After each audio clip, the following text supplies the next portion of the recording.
ನನ್ನ ಜೊತೆಗೆ ಇದ್ದಿದ್ದ ಮಗನ ತೂಗಿ ತೂಗಿ ಮನ್ಸು ಸಾಕಾಗೋಯ್ತು.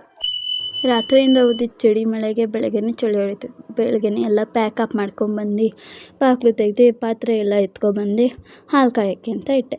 ಅದ್ರ ಜೊತೆಗೆ ಬಿಸಿನೀರು ಇಟ್ಬಿಟ್ಟು ನಾನು ನಿಂಬೆಹಣ್ಣು ಹಾಕ್ಕೊಂಡು ಕುಡಿತೀನಿ ಡೈಲಿ. ಹಾಗಾಗಿ ಬಿಸಿನೀರು ಹಾಕ್ಕೊಂಡು ಕುಡಿತಾ ಇದ್ದೆ. ಆಮೇಲೆ ನಮ್ಮ ಮನೆಯವರು ಹೊರಗಡೆ ಎಲ್ಲ ಕೆಲಸ ಮುಗಿಸ್ಕೊಂಡು ಬಂದಮೇಲೆ ಅವ್ರಿಗೊಂದು ಮೊಟ್ಟೆ ಕೊಟ್ಬಿಟ್ಟು ಗ್ಲಾಸ್ಗೆ ಬೆಲ್ಲದ ಪುಡಿ ಹಾಕಿ ಹಾಲನ್ನ ಮಿಕ್ಸ್ ಮಾಡಿ ಎಲ್ಲರಿಗೂ ಕೊಟ್ಬಿಟ್ಟು ನಾನು ಹಾಲು ಕುಡ್ದಿರೋದ್ರಿಂದ ಟೀನ ಒಲಕ್ಕೆ ಮಾಡ್ತಿದ್ದೆ. ಅದ್ರ ಜೊತೆಗೆ ಎಕ್ಸ್ಟ್ರಾ ಒಂದು ಗ್ಲಾಸ್ ಮಾಡಿಕೊಂಡು ಟೀನ ಹಾಕಿ ಗ್ಲಾಸ್ಗೆ ಫಸ್ಟು, ಆಮೇಲೆ ನಾನು ಗ್ಲಾಸ್ಗೆ ಹಾಕ್ಕೊಂಡು ಕುಡಿದೆ. ಅಮ್ಮ ಮ್ಯಾಟ್ ಹಾಕ್ತಿದ್ದೀನಿ ನೋಡಿಕೊಂಡು ಟೀನ ಕುಡ್ಕೊಂಡು ಅಷ್ಟೊತ್ತಿಗೆ ನನ್ನ ಮಗನೂ ಎದ್ದ. ಅವನಿಗೆ ಎದ್ದು ಅವ್ನು ಹೊರಗಡೆ ಎಲ್ಲ ತೋರಿಸ್ಕೊಂಡು ಆಟ ಆಡಿಸ್ತಾ ಇದ್ದೆ. ಅಷ್ಟೊತ್ತಿಗೆ ನಮ್ಮ ಮನೆಯವ್ರು ಹೋಗೋದು ನೋಡಿಬಿಟ್ಟು ಅವನು ನಾನು ಬೈಕಲ್ಲಿ ಹೋಗಬೇಕು ಅಂತ ಅಳ್ತಿದ್ದ. ಅಷ್ಟೊತ್ತಿಗೆ ಅವ್ರಿಗೂ ಒಂದು ರೌಂಡ್ ಹೊಡ್ಸ್ಕೊಂಬಂದ್ಬಿಟ್ಟು, ಬೈಕ್ ಅಂದರೆ ಅವನಿಗೆ ತುಂಬಾ ಇಷ್ಟ, ಬೈಕಿಗೆ ಬಿಟ್ಟರೆ ಬರೋದೇ ಇಲ್ಲ.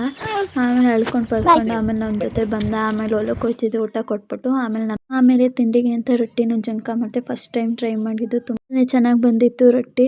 ನಾನು ಫಸ್ಟ್ ಟೈಮ್ ಟ್ರೈ ಮಾಡಿದ್ದರಿಂದ ತುಂಬ ಖುಷಿ ಆಯಿತು. ನಾಳೆ ವಿಡಿಯೋಲಿ ಸಿಗ್ತೀನಿ. ಬಾಯ್.